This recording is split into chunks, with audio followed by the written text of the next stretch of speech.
Now, start reading again. Man, if I can be reading all that stuff while I'm jet lagged, you guys can be reading it. Come on now. And just do it. But let's just get back into it. We're going to change. I was going to change it up a little bit, but I'm not going to. I spent quite a little bit of time today reading next week's reading assignment. I was going to just talk through it tonight and have you skip some reading and hustle it through so we can take the quiz on this portion of church history before the Christmas break and all. I'm not going to do it because there's just too much good stuff in there, and that's not fair to you.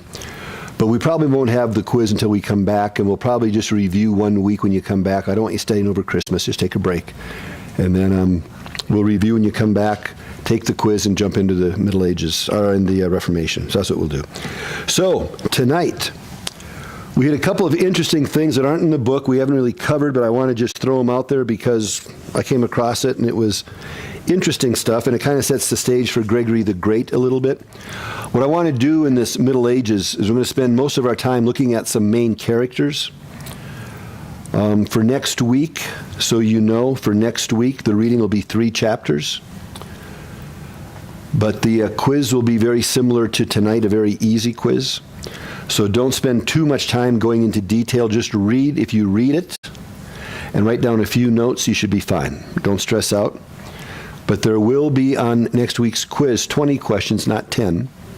And it will cover everything from Gregory on. So it'll be this unit. It'll be Gregory the Great, Charlemagne, and the next 3 chapters. So that's what it'll be. It'll be over a 5-chapter quiz. Now, let's go back in our mind. Oh, by the way, in Bulgaria, taught church history over there. And we taught everything we've covered up to today.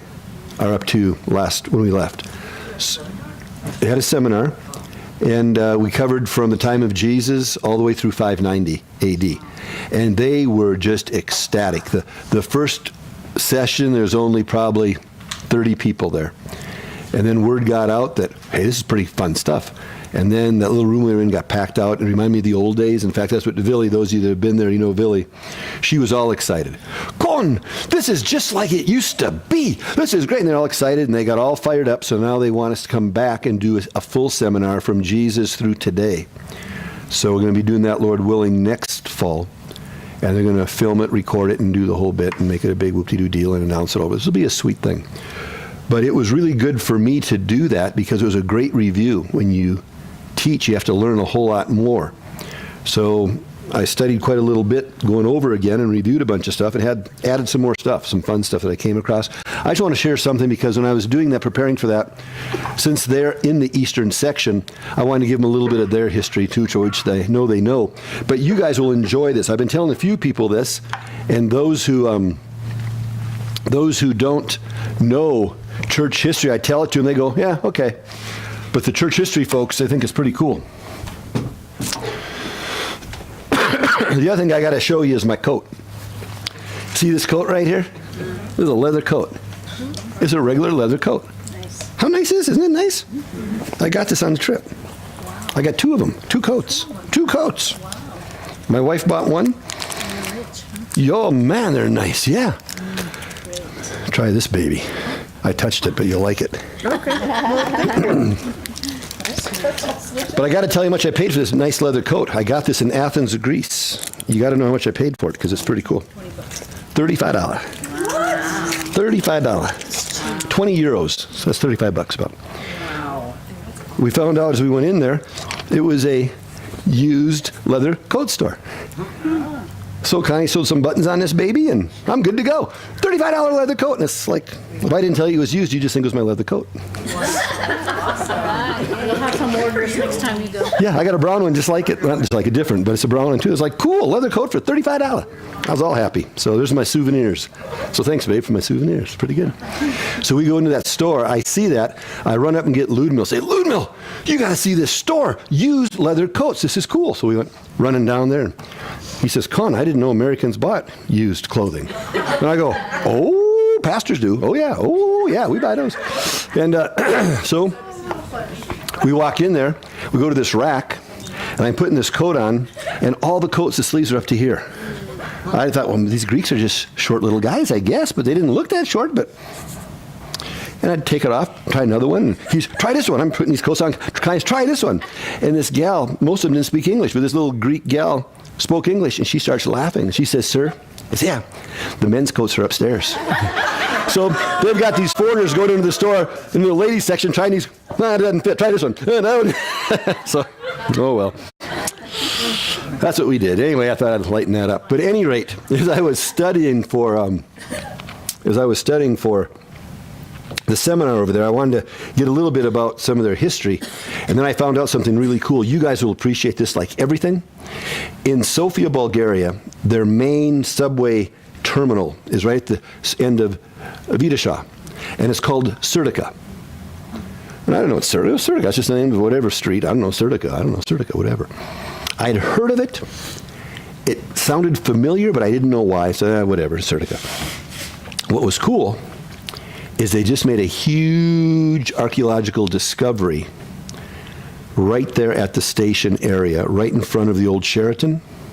When you come walking out of that big Sheraton building, if you go behind it, remember they had the old church behind there and everything?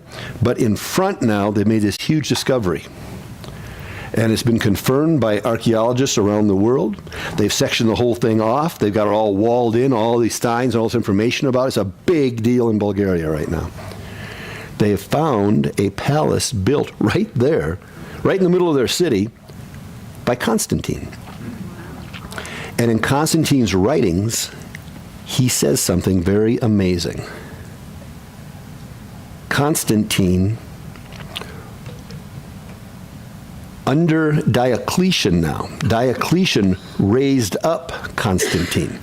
Diocletian, that wise emperor that split the kingdom up and everything, when Constantius Chlorus was given the position, remember, of one of the leaders of the West area out there, he took his son, and the son of all these guys, Diocletian did, and brought him underneath him and trained them up.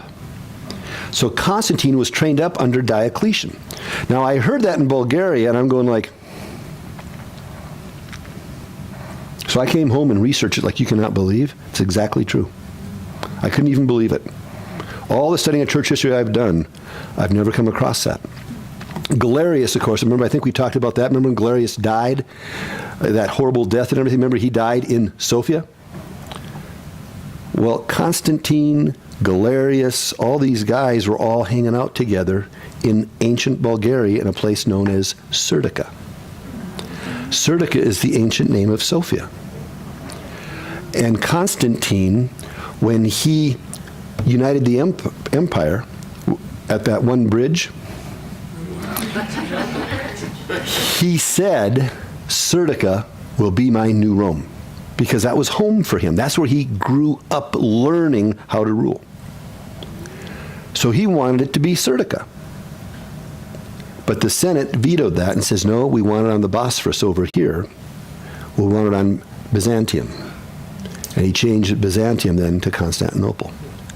So Constantine, that's why when you go to Sofia, you see all these Roman roads, Roman ruins, all that. That was ancient Serdica. I didn't realize Sofia was ancient Serdica. And that's why there's all these Roman ruins downtown. Everyone's making a big deal because everything's in Cyrillic. You don't know, well, okay, whatever. And then old Junior was telling me all about this stuff, and I'm listening to him going, really? Really? And I said, he's... But then we saw the archaeological site, and we go, if this is right, this is like, this should be pretty easy to determine, and I've been researching, it's exactly right. So I thought that was something you'd share with you, those of you that have been to Sofia. It's like, that's ancient Serdica, man. That's huge. So look up Serdica, and you'll see all kinds of stuff going on. Galerius, that's where Galerius was from. Constantine hung out around there. Diocletian hung out around there. That was all that area of the east. That was one of the major cities of the Roman Empire until Constantinople started to grow. So that's just kind of interesting. So that's all. But at any rate, so I was going to teach them that, but they all knew that already. They're like, duh, you think? Okay, never mind. But the Eastern emperor, I do want to mention before we get started tonight, is a guy named Justinian. And you'll hear about it when you read. You'll read about Justinian, this tremendous emperor. And he married a lady named Theodora, and he did something interesting. He made her co-empress.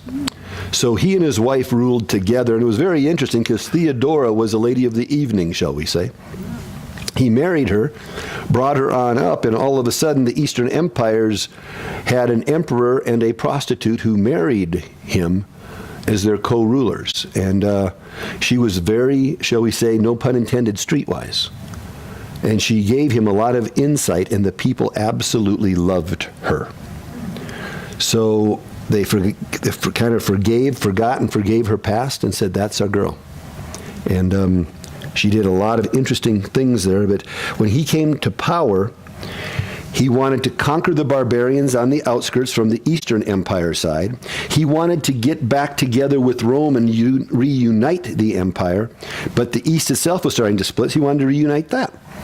But during his start, Justinian, we start to come into the time known as the Byzantium, or the Byzantine Empire, or the Byzantium Golden Age. He was an amazing leader, this man.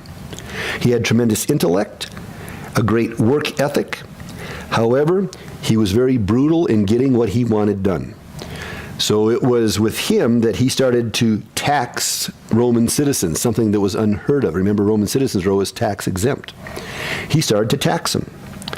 He did something very interesting. He started to ban prostitution, which is interesting. Probably because he knew what it involved. And he knew that prostitution was, basically human slavery. And he banned it. He banned adultery. He banned homosexuality. He banned pagan beliefs. Think about that. He banned pagan beliefs. He banned Greek philosophy. He was a Christian emperor. He saw what Christ could do, taking even a woman of ill repute, save her, and give her another chance. And he banned everything that was any kind of immoral practices. Interestingly enough, while he did that, a lot of the people of the Eastern Empire were not happy with this. And you could imagine what would happen in our country if a leader comes to power who has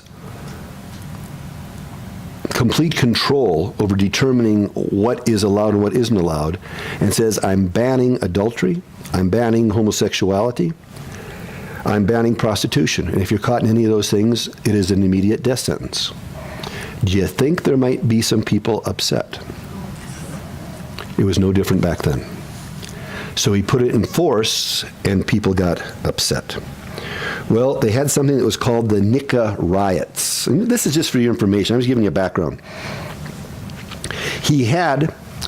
Justinian had built this huge hippodrome. It seated 100,000 people. Think of it like a horseshoe-shaped auditorium with a chariot race, like the Ben-Hur chariot races in the middle. Seated 100,000 people. Well, people started to protest a lot of his heavy-handedness, his taxation, and some of his strict policies. So they wanted to protest. He said, well, meet me in the hippodrome. Well, they flooded the hippodrome. Flooded it. Thousands and thousands and thousands of people. And Justinian, this very bright leader, turned his gladiators and his Roman soldiers loose in the hippodrome and killed 30,000 of the people of the day. One of the largest massacres in Roman history as far as just Roman citizens being massacred by Roman leadership. Well, obviously it created quite an issue, but he was the leader. So he then went on to do something to try and calm everybody down. He did it in Constantinople. He decided to build the largest church on the planet. And he hired not architects, he hired mathematicians, two of them. Don't have their names now. But he hired two mathematicians, and he says, I want you to design a church building that will blow away every type of religious building that's ever been built. And these mathematicians came up with a whole series of arches. And I kind of looked at it, the way they did it's pretty interesting. They built these 4 arches, tall arches, like a box. Think of it like a big box, these 4 arches. And then they were able to place a dome on top of these 4 arches. And the dome itself, from one end to the other end, is suspended. I forget how high it up. It's like 6 stories high. And it's almost a football field across this huge dome, suspended up there. And this was built back in the 6th century. It was called the Church of Wisdom there in Constantinople. Well, they built the dome, and it collapsed shortly thereafter.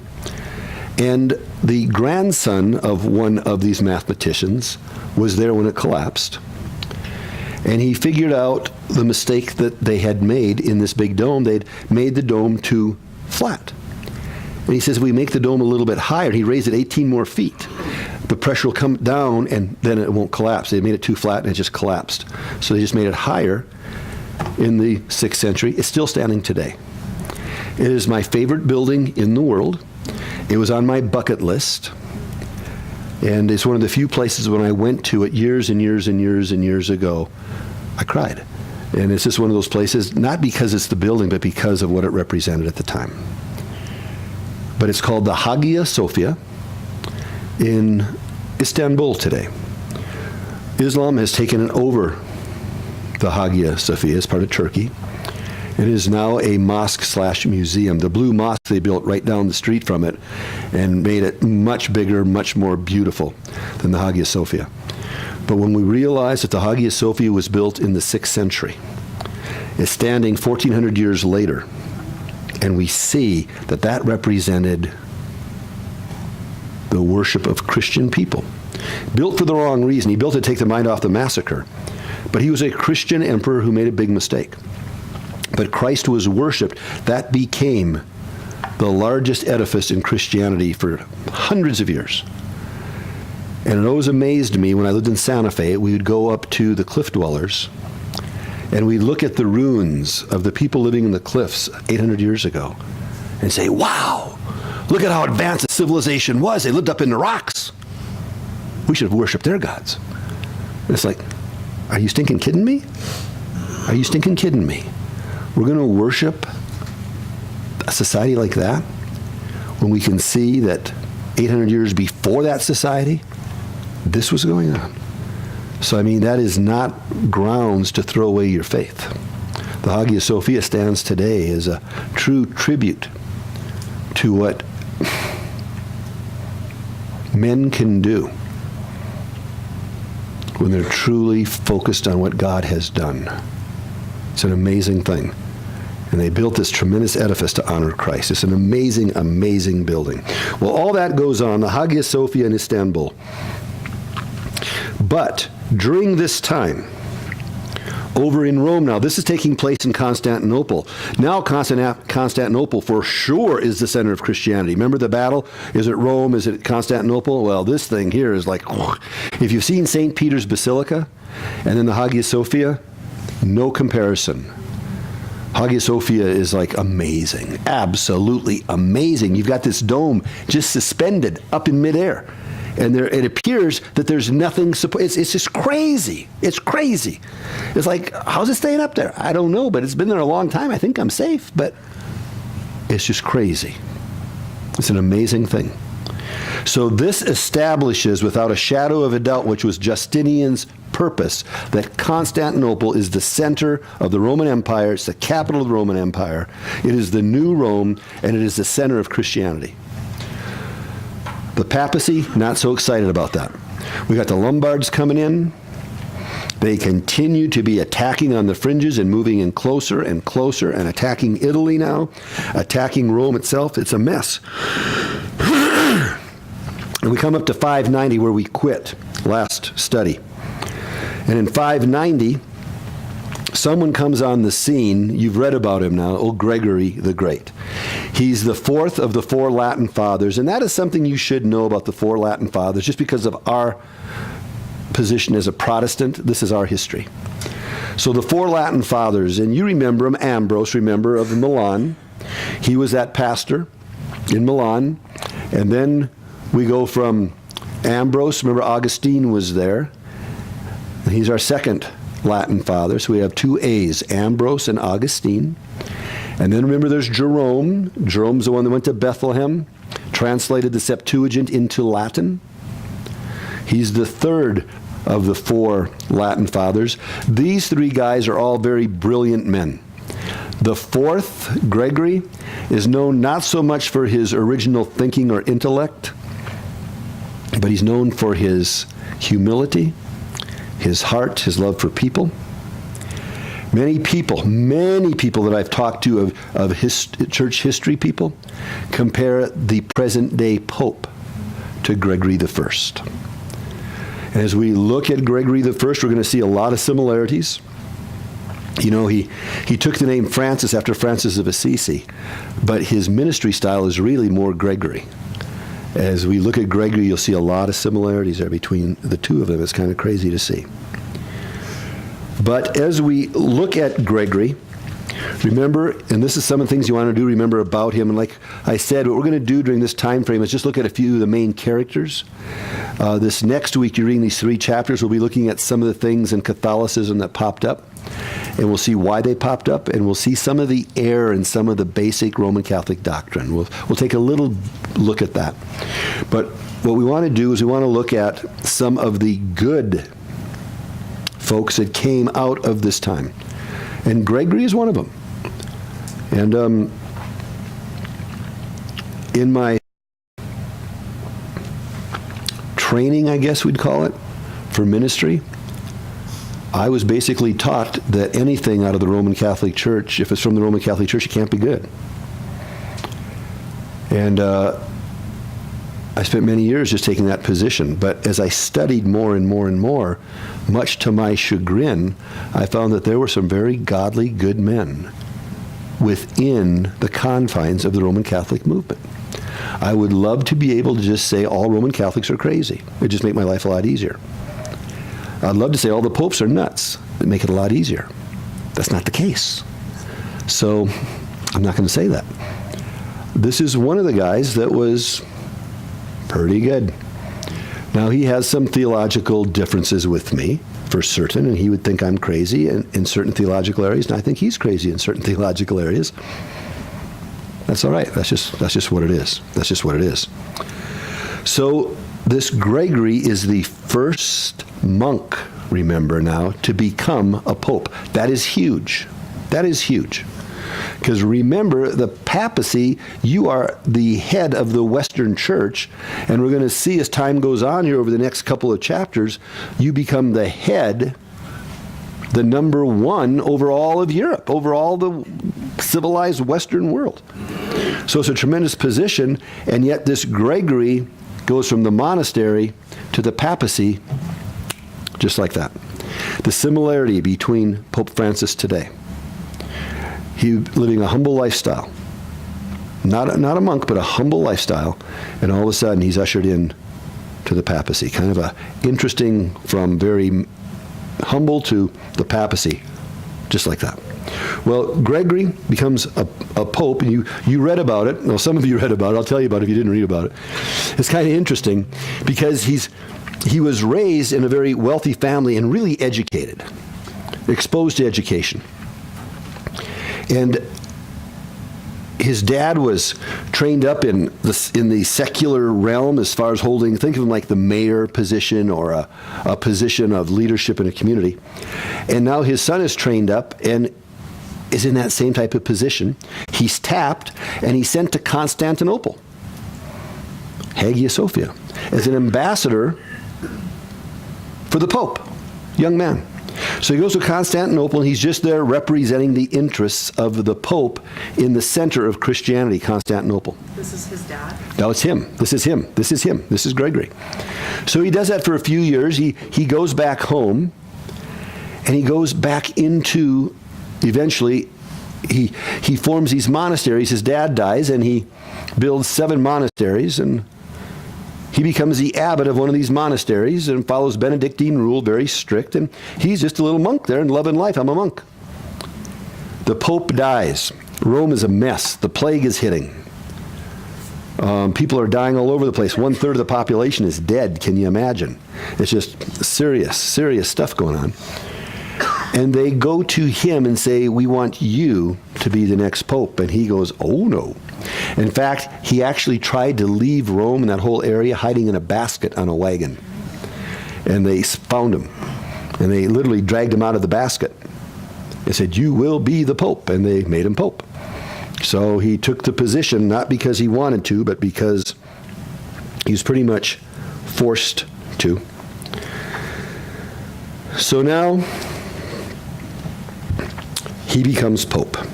He was a writer. He was a diplomat. He loved music. He was a true Renaissance man before the Renaissance. He had all this education. He loved the arts. He loved solitude. He loved just spending time alone with the Lord. He did not get caught up with all the things of the world and all the things that can distract us from a walk with the Lord. He wanted to get alone with God. And now he's the Pope. So he starts to write a lot. He said one of the big things, that one of the key goals of his ministry as Pope was to unite the church. He put out, based on Scripture, remember when David was in the cave and Solomon went in to relieve himself and all? He used that Scripture to say the bishop, your local priest, all the way on up through the papacy, they are all chosen by God, anointed by God, and it behooves us not to speak evil of those that God has called and put in a place of spiritual leadership. He says, don't set someone straight, even when you can. When they're wrong and you know they're wrong and you're going to give them a piece of your mind, don't do it. Because when you do it and you turn and walk away, pride has you. You know, I told him a thing or two. And then I'm going to tell someone, I sure told him a thing or two. And he says, pride destroys you. He struggled with pride all of his life. That was one of the test questions. He's known as a humble man. He spent most of his life battling pride. He wrote a lot about pride and the importance of not being foolish in what we do and say to feed our own pride. Now, what I found really interesting is I came across this guy named Ranke. Have you ever heard of Ranke? R-A-N-K-E. He's a 19th century German historian. And he came up with a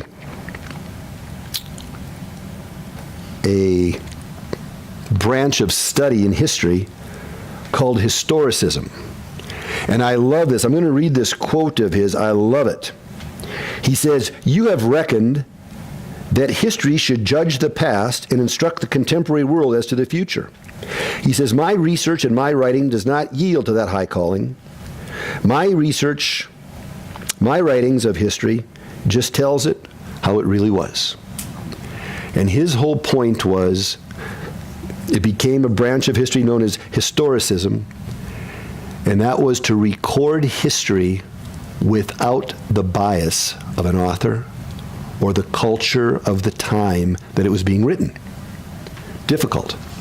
The only way he could find himself to do it was by testimony of eyewitnesses or confirmed first source documentation. When I read Ranke, he's my favorite historian to read because that's what he tries to do. He just takes you back to where it was without any bias as much as possible. He was a Lutheran, a German Lutheran man, and this is what he says about the papacy. Now remember, he's a German Lutheran man. They had the battles. That's where the killing took place.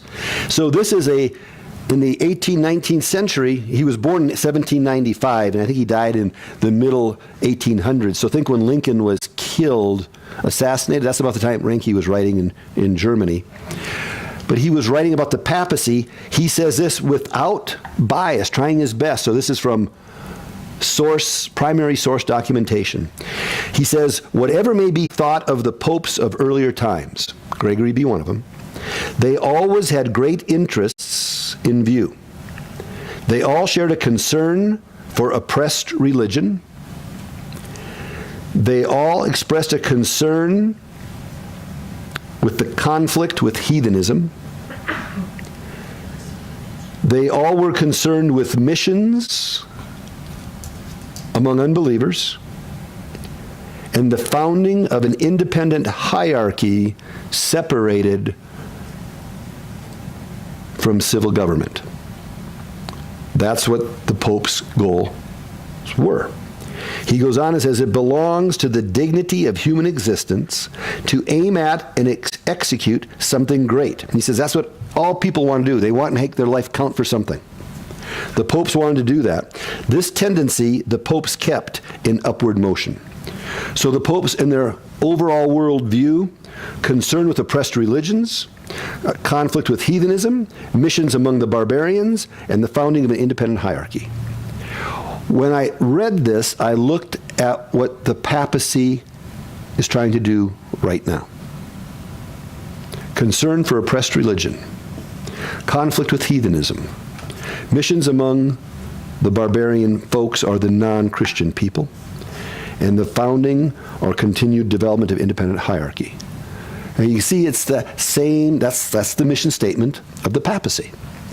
Our mission statement in a small little fellowship is that people who come through that front door right there will be the most loved and best taught we can possibly help them to be.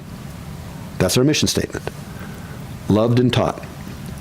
What we're going to put on the front door here over the next couple of months, when you walk in the front door, there's going to be a little in quotation mark, and it's going to be something like this. I forget how it started off. Was it welcome? What's it saying about him there? Come receive God's love and feed on His word. That's what it's going to say in the front door, in quotes. It's going to say, come and receive God's love and feed on His word. Because that summarizes our mission statement without putting other churches down. But that's the point of this fellowship. These 4 points seem to be the overall mission statement of the papacy in very general terms. And it'll help me understand a little bit more of the papacy. Now, when I look at Roman Catholicism over these next few chapters, there are going to be some things here that are really disgusting. But this is not to slam Roman Catholicism as a whole. If we wanted to get into that, we could be looking at all the perversion that's taking place in the Protestant movement over the last 25 years. So we can be just fine if we want to start throwing mud on each other, but that's not the point. But I want us to see that the papacy, in its origins, there were some Christian men in the role of the papacy. So let's not be so foolish as to just paintbrush all of them and say, oh, they're all crazy, they're all antichrists. I think some of them were. I think some had the spirit of Antichrist. I think there's some Protestant pastors today that have the spirit of Antichrist. John says there's a lot of Antichrists. But let's not be crazy and start just throwing mud all over the place. So Pope Gregory I. I find it interesting. They wanted to call him the universal pope. In fact, the patriarch in Alexandria, Egypt, wrote a letter to him and addressed him as the universal bishop. Gregory went crazy. Don't call me the universal bishop. I'm not a universal bishop. That's not me. He says, I am just the servant of the servants of God. That's it. Very humble man. He dies. What's the first thing the church does? We're going to call him Gregory the Great. He never would have stood for that in his lifetime. He wouldn't even go with universal pope. But the minute he's died, he's known as Gregory the Great. So, Pope Gregory I, Gregory the Great. Remember, it was him. He was the guy. I want to get it right here. He saw some slaves being sold in the market in Rome.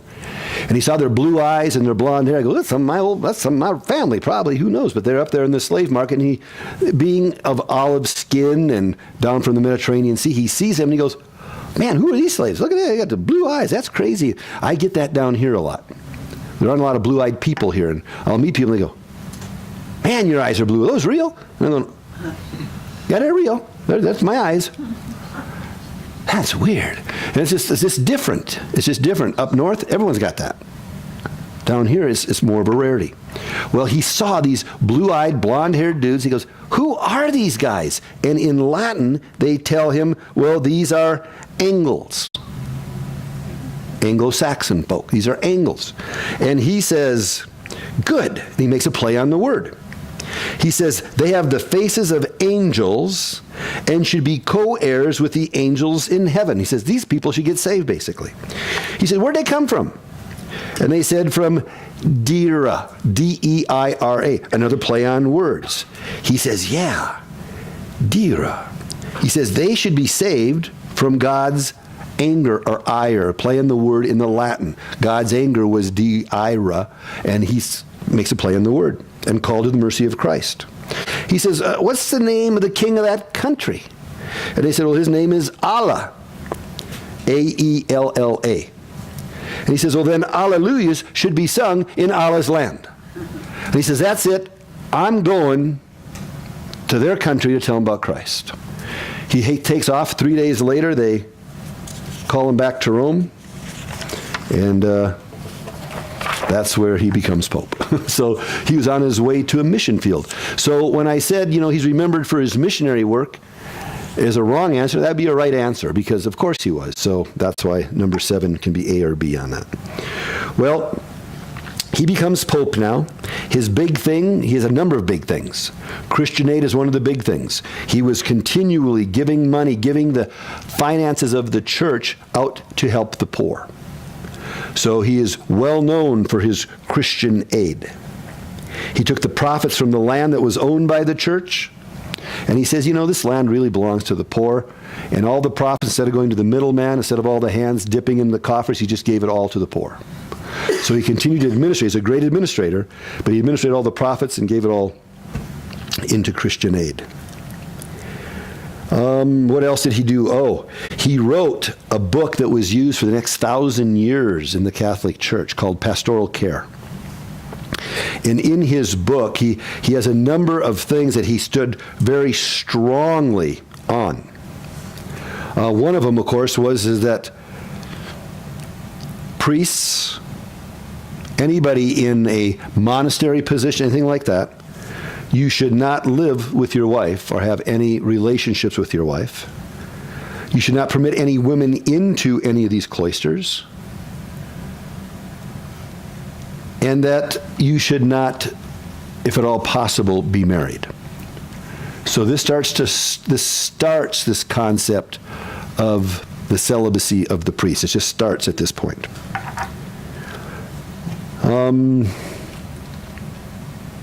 That's the main thing I want you to remember on Gregory. He puts that in there.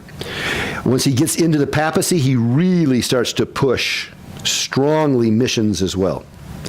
Throughout Northern Europe, throughout Spain and Gaul and Africa, all throughout their missions. And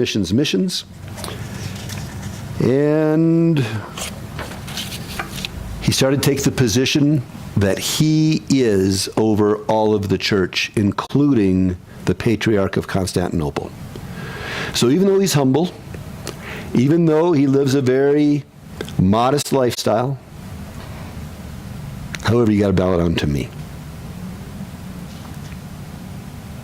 So we see so many similarities between Gregory and Pope Francis today. It's amazing to me. He had a strong belief that the reason that he was in charge of the church was because of Peter. That whole thing with Matthew 16, you are Peter, and on this rock I'll build my church. And that's what he held to say, look, I am the man. Pre-Siri. That's for you, babe. Pre-Siri, I am the man. Okay. We have some friends that have a house, one of those smart houses, and the guy's name is Steve, and he had like a Siri type thing in his house. This is years ago. And he could just be anywhere in his house, a very nice house, and he would just say, Siri, who's the man? He'd say it in his house. And all the speakers would come out and say, Steve, you are the man. This woman would tell him that. So it says pre-Siri. He was like, okay. But he said he was the man pre-Siri. What else can we put here? In Italy, Pope Gregory, when he came to the throne, because of him taking care of the poor, because of the lifestyle that he was living, so different from the previous popes up to that point, the masses loved him. They loved the fact that he was not in a fancy chariot, but he'd be in these small little chariots. They loved the fact that he wasn't staying in the Pope Palace, but he was staying in a little room off to the side. It sounds familiar, doesn't it? They loved Gregory. So you see, Pope Francis isn't original with all this. He's going back to the Pope that the masses loved. He's not foolish. He's not foolish at all. This is the first time that now the Pope becomes a strong political power. He starts to appoint governors in cities. He starts to take a very strong role in the secular politics. Of the medieval papacy, The real father, the George Washington of the medieval age, is Gregory. So hence he becomes known as Gregory the Great, this monk who became pope. Well, obviously, because he was a monk and he loved the monastic lifestyle, when he became a pope, he put a lot of money and a lot of direction into the monasteries. All of his cabinet were monks. So the papacy became very humble and very much into meditation and prayers and writing. It was kind of an interesting time in the papacy. He's remembered, as we said before, for his heart for missions. He also got into the liturgy and started to change the liturgy. If you go online, I would encourage you to do this because I'm not going to be able to sing it, but if you go online just to YouTube and just punch in the Gregorian chant, it's named after this Gregory.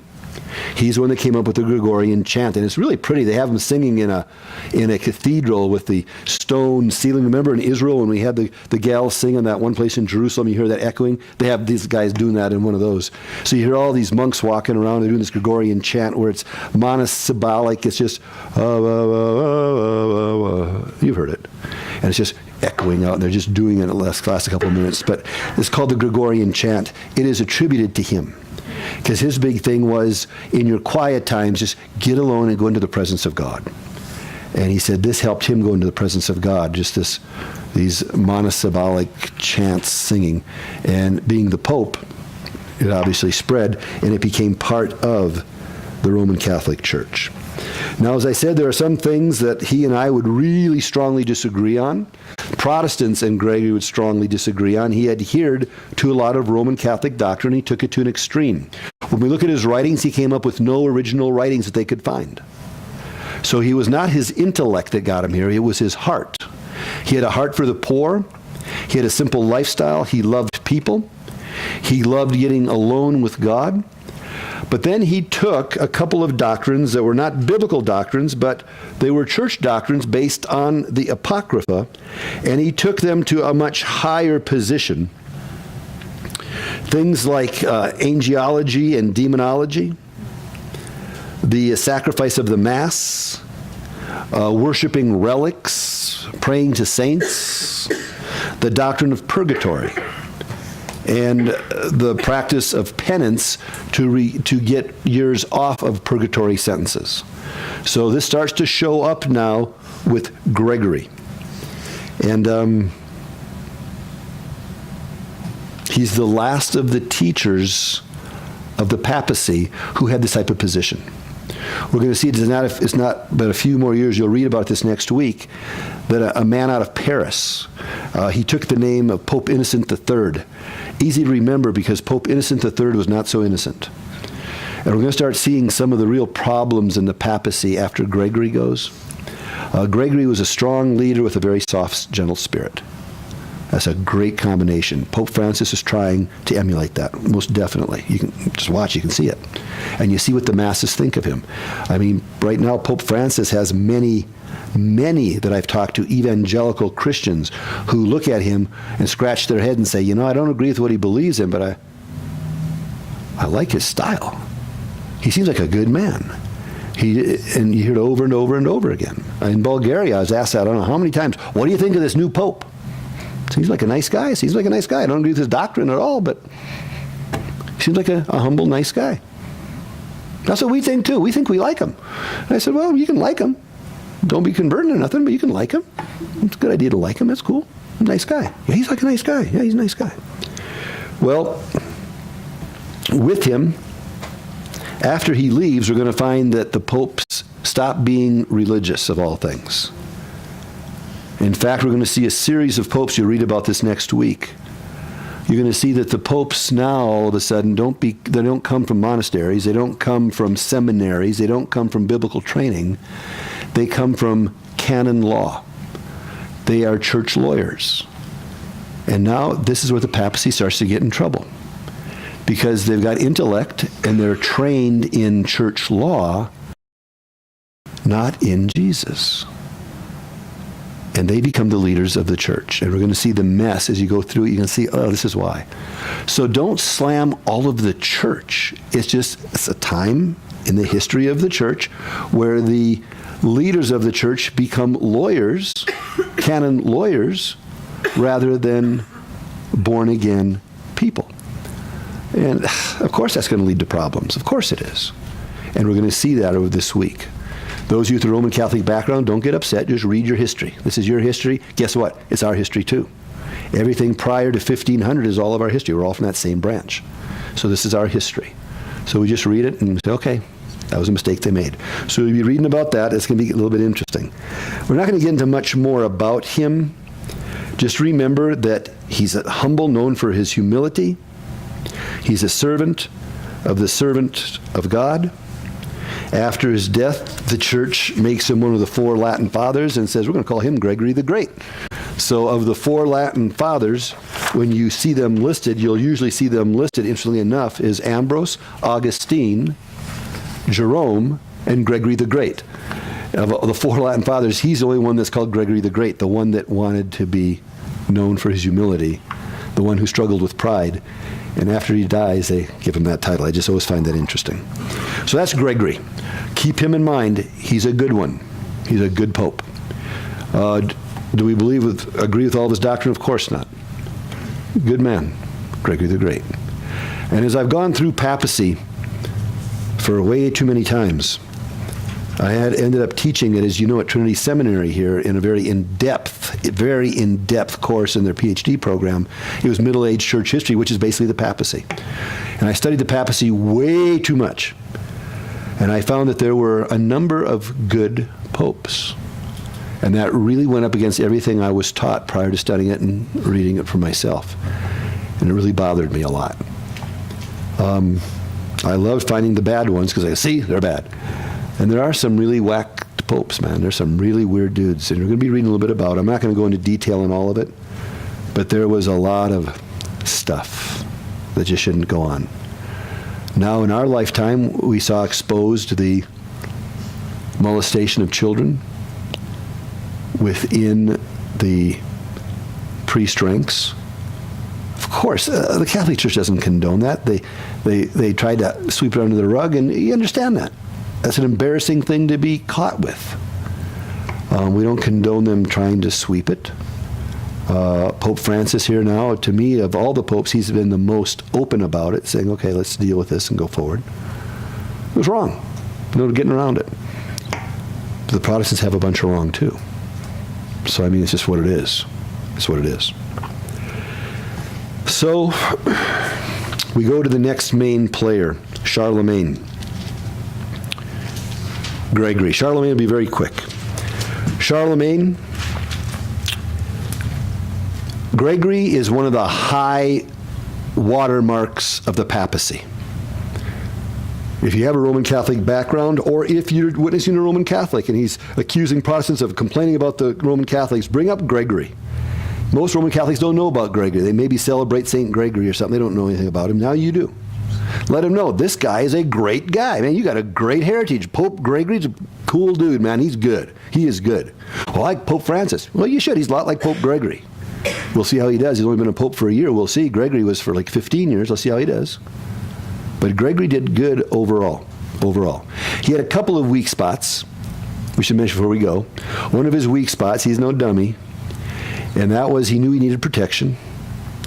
So if you gave a lot of money, or if you had a lot of power, he would look the other way on some of your, shall we say, indiscretions. Well documented.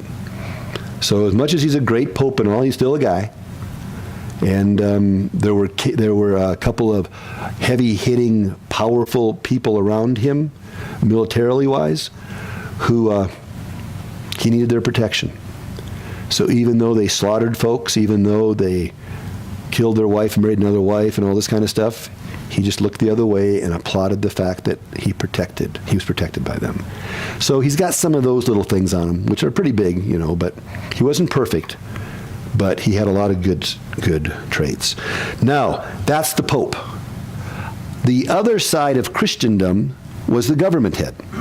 So Christendom, remember, we studied about 8-9 months ago, we talked about Christendom in one of our Bible studies on a midweek.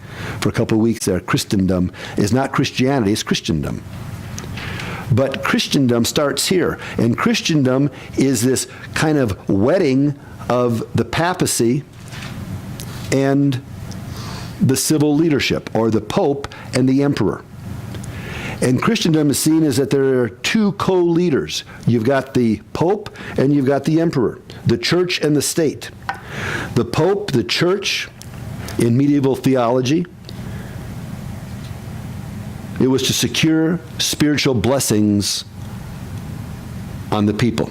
That's what the church did. The church was there to bring spiritual blessings on the people as a whole. The state was there to unite, to safeguard justice and human welfare. And the Pope and the Emperor were to work together for the benefit of the people.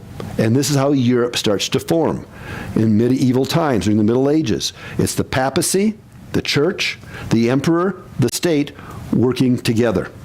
Hence, when the United States was formed, it came out of that. Hence the big thing, as people were looking for religious freedom, they said there will be separation of church and state. Our country was formed to have religious freedom. And the idea was that the people should be able to serve their God though any which way they want to serve their God, and the state should not step in and dictate that to them. Just within our lifetime, it's gotten switched. Instead of saying the state needs to stay out of the church, it's been switched and it says, church, you stay out of the state. This has been going on, this church and state issue, for 1,000 years here in Europe, since this time. Medieval history. So what we're seeing in the United States is just playing out. We have a European heritage. It's being played out now in the States as our country gets older. Well, how does this thing ride together? So, Pope Gregory, one of the first church leaders to exercise leadership over the people in I want to say in mass, but that's confusing to a Catholic statement, in a large group, more than just Italy. One of the greatest of the state leaders. There have been 3 great emperors in European history. When you study European history, there's 3 great emperors. The first one is Julius Caesar. There he is, the founder, so to speak. The last one is little Napoleon. So you got the bookend of the emperors. The second one is a tall guy you read about. Charles, King of the Franks, known as Charlemagne. He is one of the 3 main emperors. Charlemagne is one of my favorite historical figures. I absolutely love studying Charlemain. Since, I don't know if you remember, when the school was started up in Santa Fe, we were doing the church history run just prior to that. And a lot of the things that God used for me to really get behind that in a big way was Charlemagne. I've been studying him and the emphasis he put on educating children, and how important it is for children to be educated, and that education is the key for a nation, for a state, for a city, whatever you want to say. Education is the key. It really makes no difference what you're educated in. Get an education. Learn to write. Learn to read. Learn to think. Learn to speak. Develop your mind and watch what will happen if you can get tons of people doing that. So one of the things that amazes me about expository churches, expository teaching churches, because by coming together, we get an education. It's not stamped by any accredited group, but we get educated. And it changes the way we see the world. It changes the way we think and the way we behave. It's an education. Well, Charlemagne was big on that. Well, at any rate, background to Charlemagne, you know it. Charles Martel, known as Charles the Hammer, stops the invasion of Islam from Africa across into southern Spain and coming on up. He goes and stops it and kicks them back out. Big hero. He has a son called Charles the Tall Guy. No, Pepin the Tall Guy. Or actually Pepin the not so tall guy. Pepin the Short. So we've got Charles Martel the Hammer and Pepin the Short. Pepin the Short, a tremendous military leader. It was so fun. We were in Skopje, Macedonia a week ago yesterday. And I was with Ludmil and the pastor at Skopje that just celebrated the 10-year celebration, and his name is Mitte. And Ludmill's probably about 5'5", 5'6", and Mitte's a little bit smaller than that. And they were there talking about Alexander the Great and talking about all these people, and they're standing next to me. When I'm there, I feel so tall because they're not. And I'm just standing there feeling tall, remember? And they're talking, they said, we understand Alexander the Great was a pretty short guy too, and they kind of got all excited. Us short folks, we have a lot of energy, and we have a lot of gumption, and we have a lot of go. And if you look at history, most of the great leaders were short.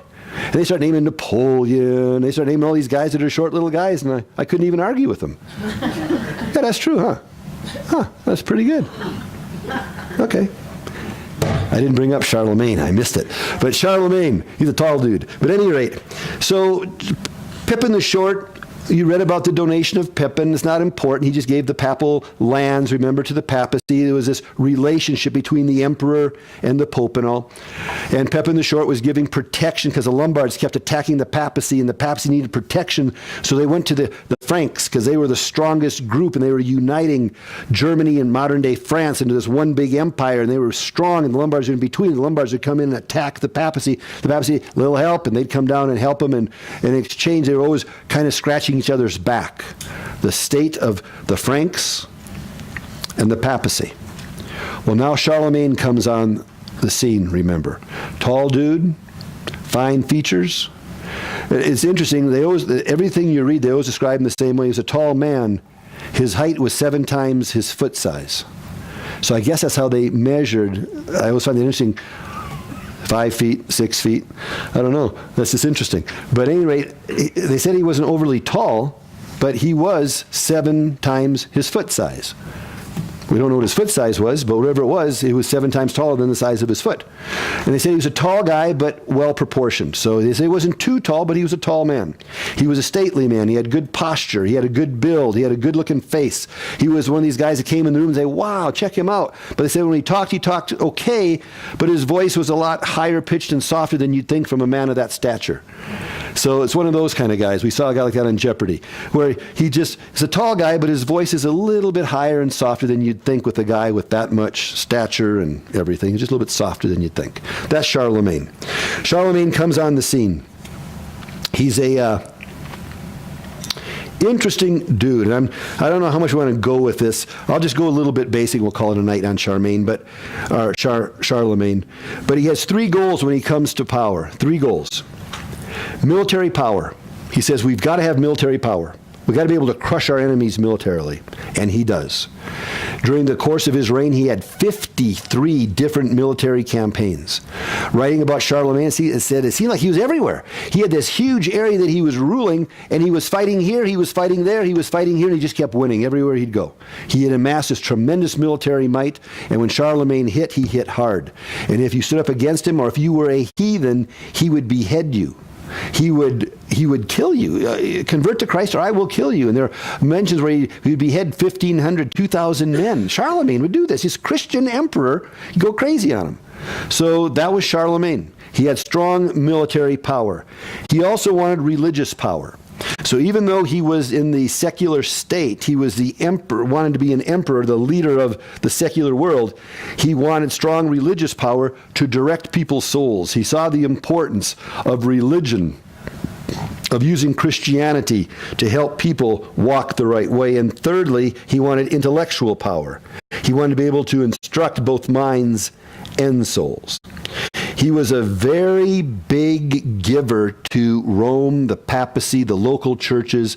He gave of his wealth to the church every which way he can, consistently, constantly. He gave millions and millions and millions, in quote, of dollars to the church, and unbelievable amounts to St. Peter's in Rome and to the Vatican in Rome. He gave tons of his wealth, which was extremely substantial, there. He was a firm believer in living a biblical life in every aspect of living except when it came to women. He had 5 different wives, he had 4 concubines, and he had a number of different ladies that he would see from time to time. He grew up not able to write, not able to read much, but he loved to have things read to him. He grew up as a fighter and as a strategist and an administrator, but not as an intellect. But he admired intellect, so he surrounded himself with intellectual people. It is said that every night, for over 20 years, as he was eating supper, he would have Augustine's The City of God read to him, different portions of it, and just read it to him over and over and over. The kingdom of man, the kingdom of God. Remember medieval theology, church and state? Augustine's City of God was about that very thing, the kingdom of God and the kingdom of man. So that was one of the books that he based a lot of what he did on, the City of God. He saw the importance of being educated. He wasn't educated. He saw the importance of having an education. I saw that a lot when I was in Santa Fe, when we did start our little private Christian school. A lot of the people that were in our church, many of them didn't even graduate high school, or if they did, high school at best. But they wanted their children to be educated. And they sacrificed unbelievably to get their children educated. And I saw families that would sell their second car and take the money just for tuition for a year. I would see families taking a second job or a third job. And that's where we started to feel really bad, because we had people going away from their families so we could educate them. And that's when we came up with our plan. If you cannot really, seriously cannot afford it, if you really can't afford it, prove it to us by your tax return. We had a little group, they'd come and meet with them. Were you on that group or no? We had this little group where they'd have to bring their tax returns in for 3 years, show us they truly cannot afford it. Now, if they drive up in a brand new car, we can't afford it, we can tell you sell the car, get an older car, and you can afford it. But if they were truly living at their edge and they could not afford their education, then we would either scholarship them 50% or 100%. If you had 2 children, you got a huge discount. 3 children, really huge discount on that third one. If you had 4 children, the 4th, 5th, and 6th were all free. If you had 7 children, we paid you $100. No one ever got there. We had 6 a couple times, but we never got to 7, so it was good. But we saw parents sacrifice, and they saw the importance of education, because they didn't have it. And they saw the doors that would get closed because they didn't have that crazy degree. And you can only go nepotism so far, but eventually you're going to get put in a spot where you aren't trained for that spot and you get in trouble. And they saw the importance of education. And it thrilled our hearts to see people putting their children above their desire to be entertained. Charlemagne saw the importance of education. He didn't have it, but he wanted people underneath him to have it. So he started making it mandatory, basically, that all boys had to be educated. Mandatory education for the boys. Then he said mandatory education for the girls as well. But the girls needed to be educated in things of girls. Remember back then, that's what it was. So they had to learn how to sew. They had to learn how to cook. They had to learn how to keep tent. They had to do whatever they were living in. They had to learn how to take care of things. They had to learn how to be skilled in what they were expected to do in society at that time. So education, he was very big on education. Later in his life, he had learned Latin and Greek just from listening to it and being around people who knew Latin and Greek. Late in his life, he learned how to write. And it was one of his biggest accomplishments in his own personal mind was he learned how to write, and he kind of learned how to read. But he went back, Charlemagne of all things, looked at the Vulgate that Jerome had translated, and the scholars around him said, there's some mistakes here. He said, well, let's fix it. He threw tons of money into updating the Vulgate. So a man who couldn't read supported the updating of the Vulgate, which I always found that interesting, old Charlemagne. So Charlemagne, I've got so much on him just because I like him. We're not going to go there. It's okay. You know about how he got crowned. The book talks about that in 800 on Christmas Day, where Pope Leo comes with the crown, places it on his head, and he now becomes the Holy Roman Emperor once again. It's back and forth. That's in the year 800, Christmas Day 800. It's a big day because for the next 1,000 years, Charlemagne's influence is seen in Europe. And it continues to go on for those 1,000 years until the next emperor comes on the scene, Napoleon. So we go from Julius Caesar to Charlemagne in 800, and then 1,000 years later, Napoleon. So it's almost every 1,000 years there's a major emperor that pops up, which is kind of interesting. So those are the 3 big ones. We're not going to get into all that. That's not necessary. This is all stuff I'm skipping. But it was some good stuff, but it's not necessary. We already talked that he's tall, but not too tall, measuring 7 of his own feet in height. He had big eyes, his nose, a long nose, bright and cheerful guy, a commanding presence, a clear but somewhat feeble voice. Became raspy as he got older, a little raspy. He was an affectionate father. He loved to hunt and to swim. Moderation in eating and drinking. He abhorred drunkenness in people around him or in himself. He loved to pass the time with his kids. And he was insistent that his children get an education. And he continued to educate his kids, all of his kids, throughout their entire life. Get educated, educated, educated, educated, educated. Spoke about his many concubines, several illegitimate children. He encouraged his daughters to have loose morals, interestingly enough, for political purposes. This is what he did. He was a regular observer of religious rites, took great pains to secure decorum in the service of the church. He was generous in his giving. That's about all we're going to need on him. He was a father figure, was the big thing. He was a father figure of all Europe.